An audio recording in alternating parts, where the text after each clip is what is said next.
कृष्ण और भक्त नचिकेता की कथा। प्राचीन काल में नचिकेता नामक एक बालक था जो भगवान कृष्ण का परम भक्त था। वह एक ऋषि का पुत्र था और अपने पिता वाजश्रवा के यज्ञों में सहायता करता था। एक दिन उसके पिता ने दान में केवल अनुपयोगी वस्तुएं दी। नचिकेता ने इसे अधर्म समझा और पिता से पूछा कि वह किसे दान करेंगे। क्रोधित पिता ने कहा कि वह उसे यमराज को दे देंगे। नचिकेता ने इसे गंभीरता से लिया और यमलोक जाने का निश्चय किया। नचिकेता यमलोक पहुंचा, पर यमराज 3 दिन तक अनुपस्थित थे।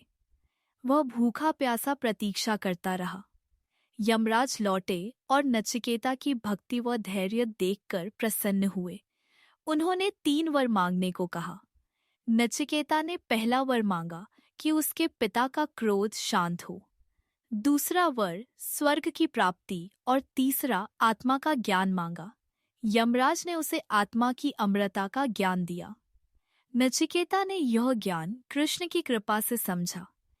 कृष्ण ने नचिकेता को स्वप्न में दर्शन दिए और कहा कि उसकी भक्ति ने यमराज को भी प्रसन्न किया। उन्होंने नचिकेता को आशीर्वाद दिया कि वह इस ज्ञान को संसार में फैलाए। नचिकेता अपने पिता के पास लौटा। वाजश्रवा ने उसे गले लगाया और अपनी गलती मानी। नचिकेता ने गांव वालों को आत्मा का ज्ञान सिखाया। यह कथा कठोपनिषद और भागवत पुराण से प्रेरित है।